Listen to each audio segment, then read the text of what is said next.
Hello students, मैं सचिन कुमार अपने और आपके यूट्यूब चैनल एम विद के सर पर आपका स्वागत करता हूं। हम लोग इंटरमीडिएट फिजिक्स का 7th चैप्टर पढ़ रहे थे, moving charge and magnetic field, गतिमान आवेश तथा चुंबकीय बल।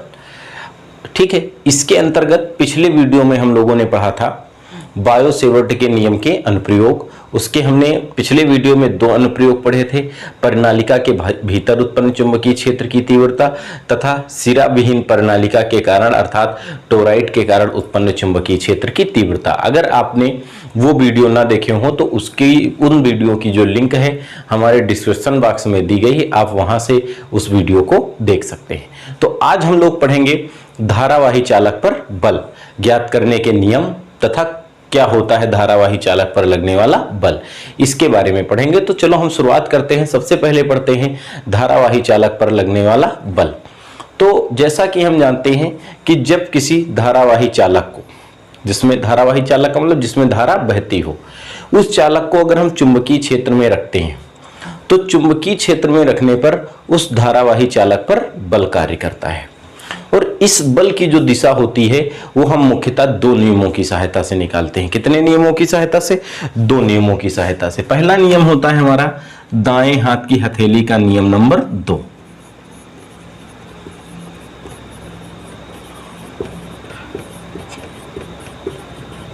दाएं हाथ की हथेली का नियम नंबर 2।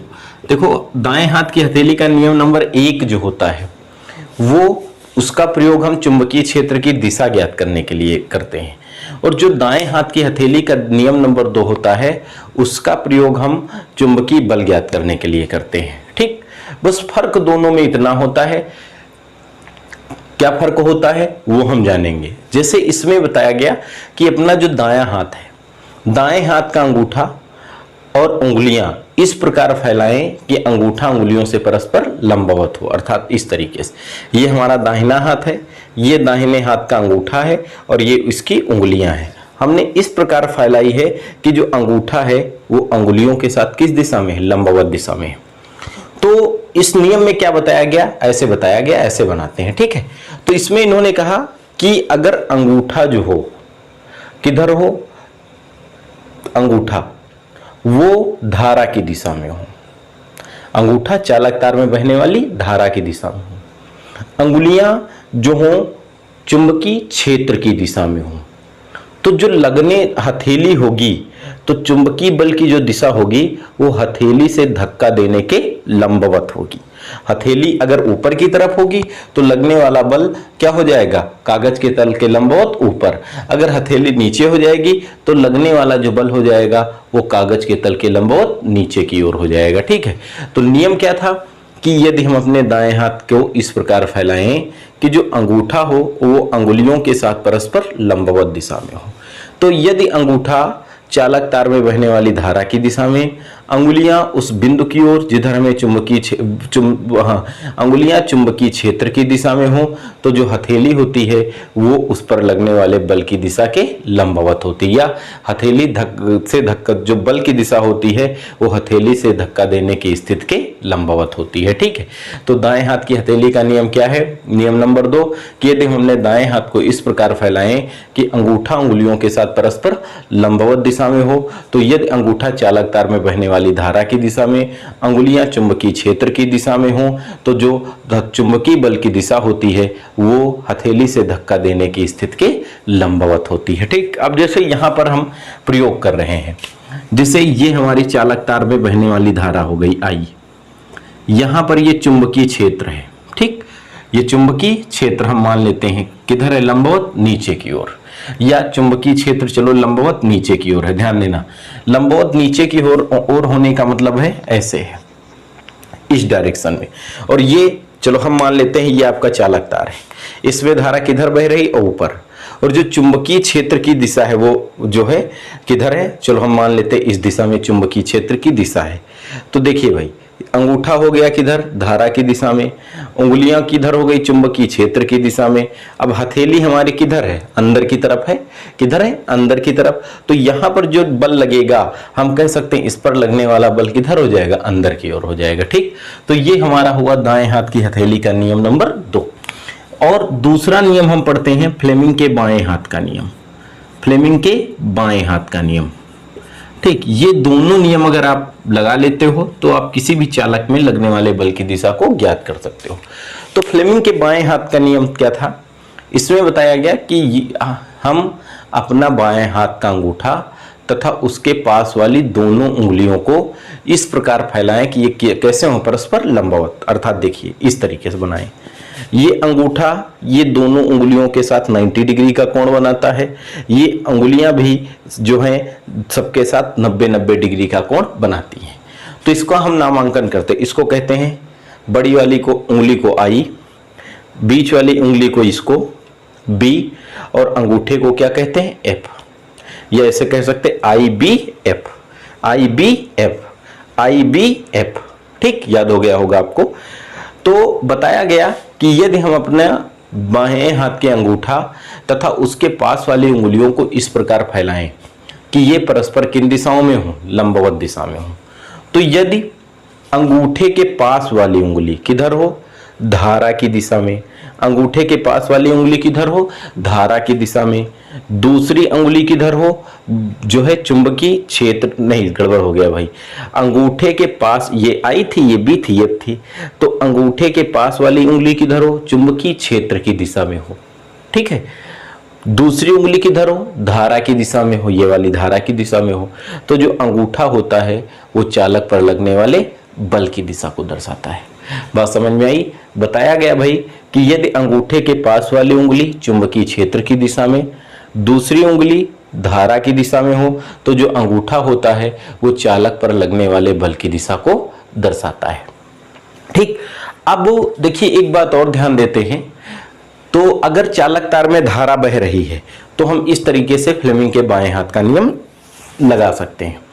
दूसरी बात यह है कि देखिए कहीं कहीं कुछ क्वेश्चनों में धारा नहीं दी होगी, वहां पर आवेश गतिमान होगा। कौन गतिमान होगा? आवेश।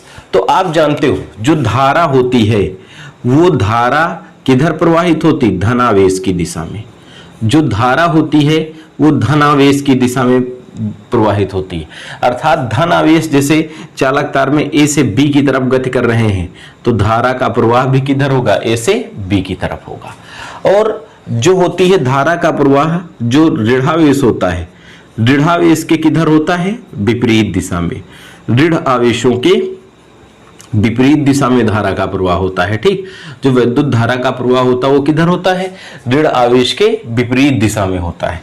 अगर किसी चालक तार में, जैसे हम मान लें जो इलेक्ट्रॉन है, ऋण आवेश का मतलब इलेक्ट्रॉन बी से ए की तरफ आ रहे हैं, बी से ए की तरफ आ रहे हैं, तो धारा किधर जाएगी? ए से बी की ओर जाएगी। तो कभी कभी क्या होता है, अगर कह देता है प्रश्न में कि प्रोटॉन कैसा होता है? धनावेशित होता है, वो गति कर रहा है, तो प्रोटॉन की दिशा को हम क्या मान लेते हैं? धारा की दिशा मान लेते हैं, क्योंकि प्रोटॉन धनावेशित है। जिस दिशा में प्रोटॉन गति करेगा उसी दिशा में धारा बहेगी। ठीक, तो कहने का हमारा क्या तात्पर्य है, यदि किसी क्वेश्चन में धारा ना देकर आवेश की गति दी हो, आवेश धन या ऋण, तो जब धन आवेश जिधर गति करेगा विद्युत धारा का प्रवाह उधर ही होगा। तो हम जो है दूसरी वाली जो उंगली, अगर बाएं हाथ का नियम लगाएंगे तो दूसरी वाली उंगली को हम उस दिशा में मान लेंगे। ठीक है, और अगर इलेक्ट्रॉन गति कर रहा है तो विद्युत धारा का प्रवाह जो होता है वो किधर होता है? इलेक्ट्रॉनों के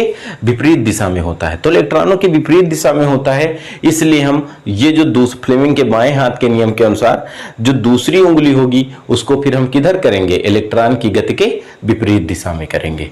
बात समझ में आई? अगला टॉपिक हम पढ़ेंगे, एक समान चुंबकीय क्षेत्र में गतिमान आवेश पर बल, लारेंज बल क्या होता है भाई? देखिए, जब कोई आवेशित कण एक समान चुंबकीय क्षेत्र में गति करता है तो इस आवेशित कण पर जो बल कार्य करेगा उसी बल को हम क्या कहेंगे? लारेंज बल कहेंगे।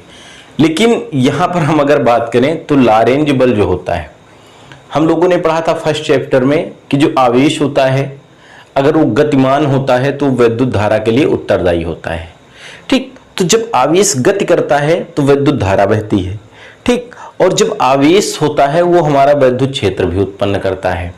ठीक, या हम दूसरे शब्दों में कह सकते हैं कि जब आवेशित कण गति करता है तो ये विद्युत धारा उत्पन्न करता है। क्या करता है? विद्युत धारा।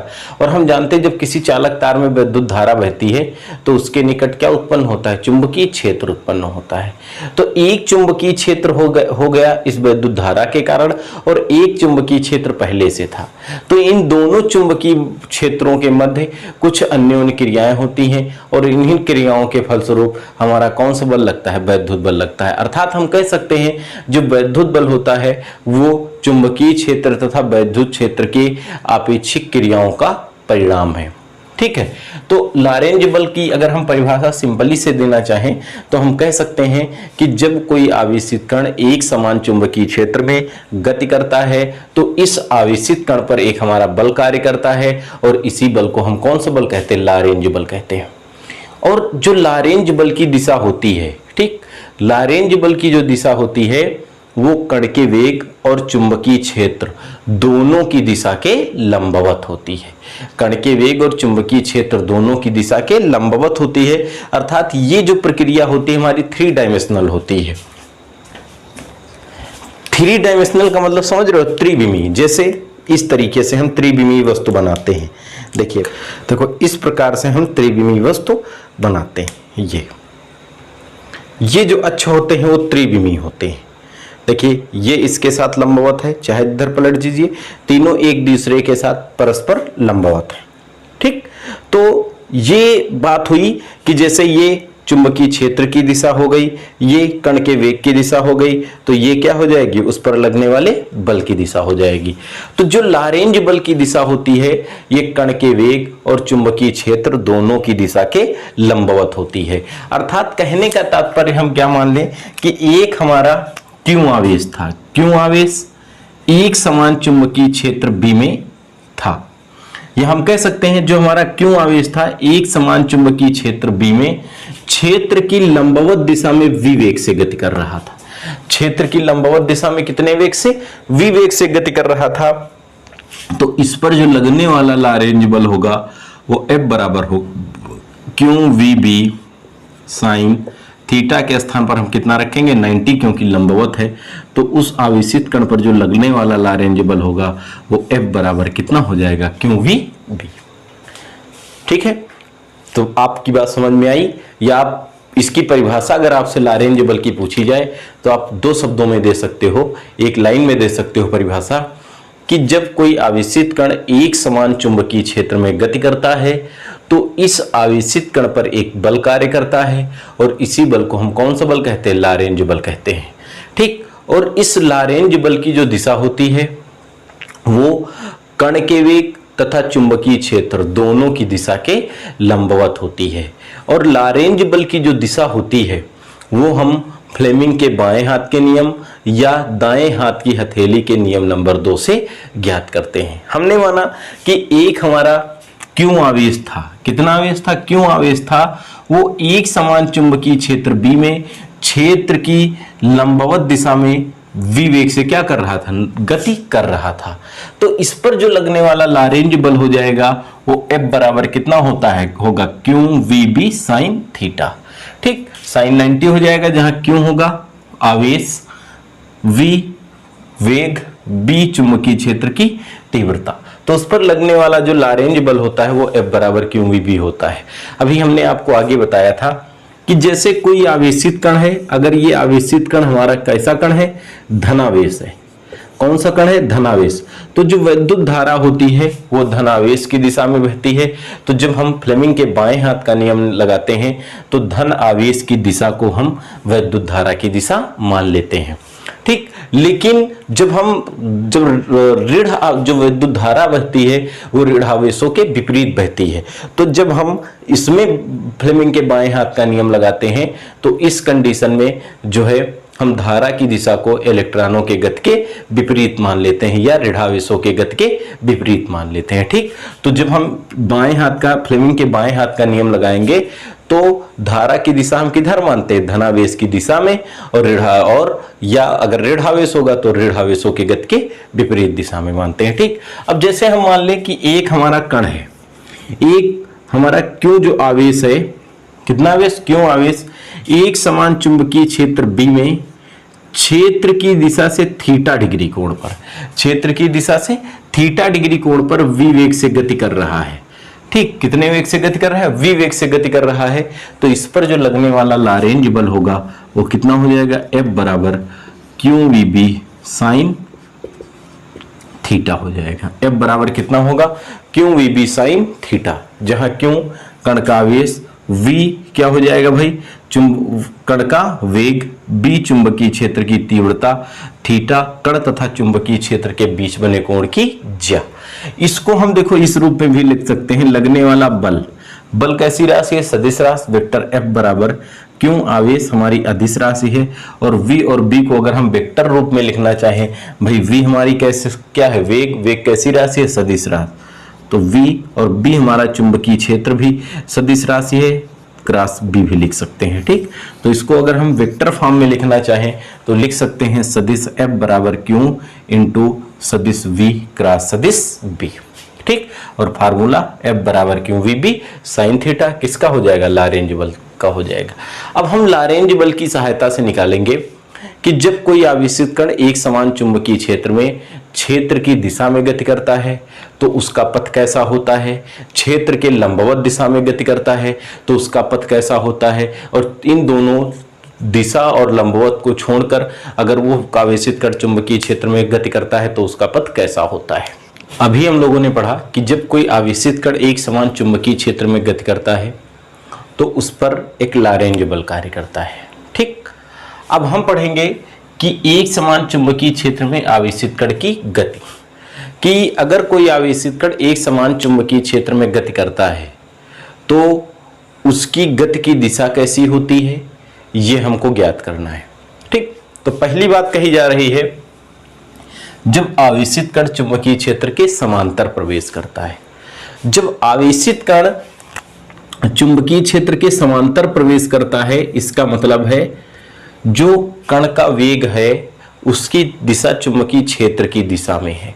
अर्थात कहने का तात्पर्य क्या है? कण और चुंबकीय क्षेत्र के बीच बना जो कोण है वो कितने डिग्री है? 0 डिग्री है। कण और चुंबकीय क्षेत्र के बीच बना कोण कितने डिग्री है? 0 डिग्री है। तो इस स्थिति में हम निकाल लें कण पर लगने वाला बल। तो भाई कण पर लगने वाला हम लारेंज बल निकाल लें, तो कण पर लगने वाला जो लारेंज बल हमारा हो जाएगा, लारेंज बल को हम किससे लिखते हैं? F से। ठीक, तो कण पर लगने वाला लारेंज बल F बराबर होगा QVB साइन थीटा से। थीटा के स्थान पर 90 और साइन 90 का मान कितना होता है? 1 होता है। तो F बराबर कितना हो जाएगा? QVB into 1। ठीक है, साइन 90 दिशा में है ना, तो कितना होगा? 0 डिग्री। अर्थात साइन 0 का मान 0 होता है। साइन 0 का मान 0, तो F बराबर कितना होगा? 0। अर्थात इस अवस्था में कण पर कोई बल कार्य नहीं करेगा। इस अवस्था में कण पर कोई बल कार्य नहीं करेगा, और जब कण पर कोई बल कार्य नहीं करेगा तो उसके मार्ग में कोई परिवर्तन नहीं होगा। अर्थात वो जैसे प्रवेश किया था वैसे ही निकल जाएगा, अर्थात सीधे निकल जाएगा। कैसे निकल जाएगा? सीधे निकल जाएगा। और सीधे अगर निकल जाएगा तो उसका पथ कैसा होगा? सरल रेखी, या इसे हम क्या कहते हैं? ऋजुरेखी कहते हैं। सरल रेखी या ऋजुरेखी कहते हैं। बात समझ में आई भाई? कैसे? क्योंकि उस पर कोई बल कार्य नहीं करेगा। जैसे आप रास्ते में सीधे जा रहे हो, अगर आप पर कोई धक्का ना लगाए तो आप अपने मार्ग में सीधे जाओगे कि नहीं जाओगे? जाओगे। लेकिन अगर आपको कोई धक्का दे दे तो आप अपने मार्ग से क्या होंगे? विचलित हो जाएंगे। ठीक, तो अगर धक्का ना दे, धक्का का मतलब बल ना लगाए, तो क्या आप अपने मार्ग से विचलित होंगे? नहीं होंगे, सीधे निकल जाएंगे। ठीक, तो जब आवेशित कण हमारा जो है चुंबकीय क्षेत्र के समांतर प्रवेश करता है तो आवेशित कण पर जो लगने वाला बल होता है वो कितना होता है? 0 होता है। अगर कण पर कोई बल कार्य नहीं करेगा तो उसके पथ में कोई परिवर्तन नहीं होगा, अर्थात वो जैसे प्रवेश किया था वैसे निकल जाएगा। तो उसका जो पथ होगा वो कैसा होगा? सरल रेखी या ऋजुरेखी। ठीक, तो क्वेश्चन जो आता है पेपर में कि जब कोई आवेशित कण एक समान चुंबकीय क्षेत्र में क्षेत्र के समांतर प्रवेश करता है तो उसका पथ कैसा होता है? तो उसका पथ कैसा होता है? सरल रेखी या ऋजुरेखी। ठीक है, फिर हम बात करेंगे जब आवेशित कण चुंबकीय क्षेत्र के लंबवत प्रवेश करता है। हम देखेंगे अब कि जब आवेशित कण एक समान चुंबकीय क्षेत्र में क्षेत्र के लंबवत प्रवेश करेगा तो उसका पथ कैसा होगा। ठीक है, तो हमने माना एक हमारा क्यू आवेश है, क्यू आवेश एक समान चुंबकीय क्षेत्र बी में क्षेत्र की दिशा से थीटा कोण पर वी वेग से प्रवेश करता है तो उस पर लगने वाला बल F बराबर कितना होता है, Q V B sine theta. ये हमने अभी पढ़ा था। उस पर जो लगने वाला बल होता है F बराबर Q V B sine theta. लेकिन यहां पर जो कण है वो क्षेत्र के कैसे प्रवेश करता है, लंबवत प्रवेश करता है। अगर लंबवत प्रवेश करता है तो लंबवत की कंडीशन में भैया कितना होगा, लंबवत की कंडीशन में कितना कोण बनाएगा, थीटा बराबर 90 डिग्री। कितना कोण बनाएगा, थीटा बराबर 90 डिग्री। इसलिए जो लगने वाला बल होगा F बराबर क्यू वी बी साइन 90, और साइन 90 का मान भैया कितना होता है, 1 होता है। ठीक, तो F बराबर कितना हो जाएगा, क्यू वी बी। इतना जो बल होगा उस कण पर लगेगा। अब हमने माना कि ये जो है हमारा एक समान चुंबकीय क्षेत्र B है जिसकी जो दिशा है कागज के तल के लंबवत नीचे की ओर है। ध्यान देना भैया, ये हमारा एक समान चुंबकीय क्षेत्र B है, या इधर दिखा रहे हैं। ठीक, ये हमने माना एक हमारा एक समान चुंबकीय क्षेत्र B है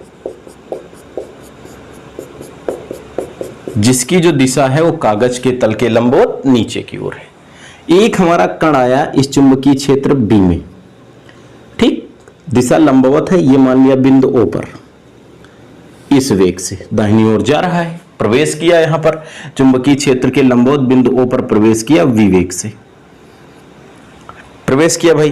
अब देखिए यहां पर इस कण पर बल कितना लगेगा, इतना लग रहा है F बराबर क्यू वी बी। लेकिन इस बल की दिशा क्या है, हम ये निकाल ले भाई। अब जब हम इस बल की दिशा निकालेंगे तो इस बल की दिशा निकालने के लिए हम लगाएंगे फ्लेमिंग के बाएं हाथ का नियम। बाएं हाथ का नियम क्या था कि अंगूठा बाएं हाथ को इस प्रकार फैलाएं कि अंगूठा उंगलियों के साथ लंबवत दिशा में हो। तो अंगूठा चालक में बहने वाली धारा की दिशा में, अंगूठे के पास वाली उंगली किधर हो, धारा की दिशा में, चुंबकीय क्षेत्र की दिशा में। अंगूठे के पास वाली उंगली कहाँ हो, चुंबकीय क्षेत्र की दिशा में। दूसरी उंगली धारा की दिशा में हो तो F लगने वाले बल की दिशा को दर्शाता है। लेकिन बात वहां पर यह भी हुई थी, अगर उसमें धारा की दिशा ना दी हो तो जो चुंबकीय बल की दिशा, तो हम धारा की दिशा किधर मानते हैं, धनावेश की गति की दिशा में। तो यहां पर हमने माना कि एक हमारा क्यों धनावेश जो है एक समान चुंबकीय क्षेत्र B में V वेग से प्रवेश करता है। तो बिंदु O पर हम लगने वाला बल निकालने, भाई बल निकालेंगे तो अंगूठे के पास वाली उंगली किधर हो, चुंबकीय क्षेत्र की दिशा में, चुंबकीय क्षेत्र किधर है, लंबवत नीचे की ओर। दूसरी उंगली किधर हो, धारा की दिशा में, धारा की दिशा हम किधर मानते हैं, धनावेश की गति की दिशा में हो गई। अंगूठा किधर है, देखिए ऊपर की ओर। तो जो बिंदु O पर लगने वाला बल होगा, इस बल की जो दिशा हो जाएगी लंबवत ऊपर की ओर होगी, F। ठीक, ये बिंदु O की बात हुई। अब हम मान ले यहीं पर एक हमारा बिंदु P हो जाए। P पर भी कण के वेग की दिशा जो होगी लंबवत ही होगी ऊपर की तरफ। ठीक, भाई यहां पर जैसे जा रहा है तो ऊपर की तरफ मानेंगे। यहां पर निकाल ले भाई, वही फ्लेमिंग के बाएं हाथ का नियम लगा के देखो, इस बल की दिशा पुनः किधर आएगी, अंदर की तरफ आएगी। तो देखिए यहां पर जो बल है, प्रत्येक बिंदु पर बल की जो दिशा है वे वेग के क्या है, लंबवत है। जब वेग की लंबवत है तो बल का कोई प्रभाव इस आवेश पर नहीं पड़ेगा, और अगर बल का कोई प्रभाव आवेश पर नहीं पड़ेगा तो इसकी जो चाल होगी वो क्या होगी, नियत होगी। तो कण की, आवेशित कण की चाल क्या होगी, नियत होगी। लेकिन चाल तो नियत होगी परंतु इसकी जो दिशा है वो लगातार क्या हो रही, बदल रही है। ठीक, दिशा बदल रही है, और जो बल है प्रत्येक बिंदु पर कण के वेग के क्या है, लंबवत है।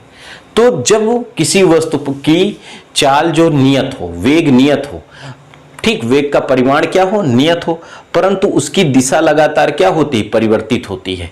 और प्रत्येक बिंदु पर जो बल की दिशा हो वो किधर हो, अंदर की तरफ हो, वेग की दिशा के लंबवत हो, तो कण जो होता है वो किस पथ पर गति करता है, वृत्ताकार पथ पर गति करता है। तो यहां पर जो कण होगा, अगर चलो बिंदु हम P के बजाय एक और बिंदु मान लेते हैं क्यों पर कण के वेग की दिशा ये होगी। यहां पर अब अगर हम चुंबकीय क्षेत्र फिर लगाएंगे फ्लेमिंग के बाएं हाथ का नियम, तो देखिए भाई कण के वो फ्लेमिंग के बाएं हाथ का नियम लगा दे भाई, देखिए फिर यहां पर भी बल की दिशा किधर आएगी, नीचे की ओर आएगी। अर्थात इसका मतलब है कण प्रत्येक बिंदु पर जो वेग बल है बल F की दिशा जो है वो क्या है, वो कण के वेग की दिशा के लंबवत है। और इस बल के कारण कण के वेग का जो परिमाण है वो समान है, परंतु दिशा लगातार क्या हो रही, बदल रही है। इस कारण जो कण है हमारा किस पथ पर गति करेगा, वृत्ताकार पथ पर गति करेगा। किस पथ पर गति करेगा, वृत्ताकार पथ पर गति करेगा। अब यहां से एक बात तो भाई निकल के आई कि जब कोई आवेशित कण एक समान चुंबकीय क्षेत्र में क्षेत्र के लंबवत प्रवेश करता है, कैसे, लंबवत, तो उसका पथ कैसा होगा, पथ उसका हो जाएगा हमारा वृत्ताकार। एक नंबर का ये क्वेश्चन कि जब कोई आवेशित कण एक समान चुंबकीय क्षेत्र में क्षेत्र के लंबवत प्रवेश करता है तो उसका पथ कैसा होता है, तो उसका पथ होगा वृत्ताकार। ठीक, एक नंबर का क्वेश्चन हो गया। अब यहीं से अगर पूछा जाए कि इस वृत्ताकार पथ की त्रिज्या कितनी होगी, इस वृत्ताकार पथ की त्रिज्या कितनी होगी, तो देखिए यहां से ध्यान देना, जो कण है हमारा किस पथ पर गति कर रहा है, वृत्ताकार पथ पर गति कर रहा है। और कण को वृत्ताकार पथ पर जब गति करता है तो उस पर एक अभिकेंद्र बल लगता है। कौन सा बल लगता है, अभिकेंद्र बल। और ये यहां पर कण को वृत्ताकार पथ पर गति करने के लिए अभिकेंद्र बल कहां से प्राप्त होगा, वो प्राप्त होगा हमारा लारेंज बल से। ठीक, अगर कण का द्रव्यमान हम मान ले भाई, आवेशित कण का द्रव्यमान m, वेग v तथा वृत्ताकार पथ की त्रिज्या कितनी हो, स्मॉल r हो, तो कण पर लगने वाला अभिकेंद्र बल, ठीक, कितना होगा भाई, अभिकेंद्र बल हम लोगों ने फर्स्ट ईयर में पढ़ा है, F बराबर क्या होता है, mv²/r, जहां F क्या है, लगने वाला विकेंद्र बल, m कण का द्रव्यमान, v वेग और r क्या है, वृत्ताकार पथ की त्रिज्या। ठीक, अब यहां से ध्यान देना, चूंकि जो अभिकेंद्र बल है वो कहां से प्राप्त होता है, अभिकेंद्र बल बराबर होता है लारेंज बल, अभिकेंद्र बल बराबर लारेंज बल। इसलिए क्या हो जाएगा, अभिकेंद्र बल क्या होता है, mv²/r बराबर लारेंज बल कितना होता है, qvb। ठीक, अब केंद्र बल क्या हो जाएगा, mv²/r और लारेंज बल क्या होगा, qvb। देखो एक v से एक v कटेगा, v बचेगा, तो कितना हो जाएगा ये mv/r बराबर qb। तो और कितना लिख सकते हैं, mv/qb। r हो जाएगी वृत्ताकार पथ की त्रिज्या, m कण का द्रव्यमान, v कण का वेग, q आवेश और b हो जाएगी चुंबकीय क्षेत्र की तीव्रता। ठीक, यहीं से यदि कहा जाए कण की गतिज ऊर्जा k हो, यदि कण की गतिज ऊर्जा k हो, कण की गतिज ऊर्जा कितनी हो, k हो, तो हम लोगों ने पढ़ा है भाई गतिज ऊर्जा जो k होती है वो बराबर होती है ½ mv²। यहां से v का मान निकाल लें भाई, तो कितना हो जाएगा 2k/m बराबर v², तो v बराबर √2km, इतना आ जाएगा। v का मान उठा के समीकरण 1 में रख दें, v का मान समीकरण 1 में रखने पर कितना हो जाएगा, r बराबर, ठीक, m v के स्थान पर √2km/m बटे qb। r बराबर m को हम कितना लिख सकते हैं, √m गुणे √m गुणे √2k/√m बटे qb। √m से √m कट जाएगा, r बराबर हो जाएगा √2km/k। क्यों बी। आर हो जाएगी वृत्ताकार पथ की त्रिज्या, के कण की गतिज ऊर्जा, एम कण का द्रव्यमान, क्यों कण का आवेश और बी हो जाएगी चुंबकीय क्षेत्र की तीव्रता। ठीक, कभी कभी जो गतिज ऊर्जा होती है अगर इलेक्ट्रॉन वोल्ट में दी हो तो गतिज ऊर्जा हम लिख सकते हैं के बराबर, कितना लिख सकते हैं भाई, के बराबर क्यों वी, जहां क्यों होता है आवेश और वी होता है विभव। तो आर बराबर देखो ये हम कितना लिख सकते हैं, √2 के स्थान पर क्यों वी एम अपान क्यों बी। तो इसको हम देखो आर बराबर, इस क्यों को रूट को लिख सकते हैं। इसको हम देखो हम कितना लिखेंगे, रूट क्यों गुणे √2 वी एम बटे रूट क्यों इंटू बी। देखो इसको हमने अलग अलग किया, रूट क्यों को अलग कर लिया और √2 वी एम को अलग, यहां से क्यों को लिखा रूट क्यू से रूट क्यू कट जाएगा। आर बराबर हम कितना लिख सकते हैं, 1/b into √2 V M upon Q. ठीक, ये कितने कोण पर आएगा, जब 90 डिग्री पर तो वृत्ताकार, और अगर समांतर प्रवेश करेगा तो ऋजुरेखीय। अगर इन दोनों कोणों को छोड़कर किसी भी कोण पर 0 तथा 90 को छोड़कर अन्य किसी भी कोण पर प्रवेश करता है, ठीक है, क्या करता है, प्रवेश करता है, तो जो पथ होता है उसका कैसा होता है, कुंडलिनीकार होता है। ठीक, तो उसका जो पथ होगा वो कुंडलीकार होगा, कैसा होगा, कुंडलीकार। ठीक, तो 0 डिग्री अर्थात समांतर और लंबवत छोड़कर अगर किसी भी कोण पर जो आवेशित कण होगा चुंबकीय क्षेत्र में प्रवेश करेगा तो उसका जो पथ होगा वो कुंडलीकार होगा।